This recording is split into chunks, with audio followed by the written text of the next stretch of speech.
ప్రపంచ ఫోటోగ్రఫీ దినోత్సవాన్ని వివిధ ఫోటోగ్రాఫర్ల సంఘాలు, ఫోటో జర్నలిస్టుల ఆధ్వర్యంలో ఘనంగా నిర్వహించారు.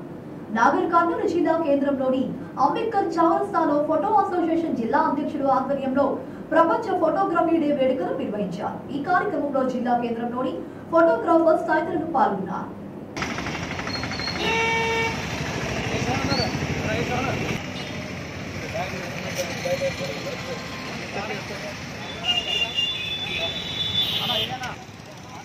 పురస్కరించుకొని వచ్చే నెల 3వ తారీఖు నాడు మన జిల్లా వ్యాప్తంగా మన నాగర్కర్నూలు జిల్లా కేంద్రంలో పెద్ద ఎత్తున ఫోటోగ్రఫీ సంబరాలు నిర్వహించాలని జిల్లా వైజ్గా అనుకున్నాం. 3వ తారీఖు నాడు ఈ నెల 3వ తారీఖు వచ్చే నెల 3వ తారీఖు రోజు ఎక్కడ అన్నది నేను తర్వాత అన్ని వివరాలు తెలియజేస్తాను. ప్రతి ఫోటోగ్రాఫర్ స్పందించగలరా?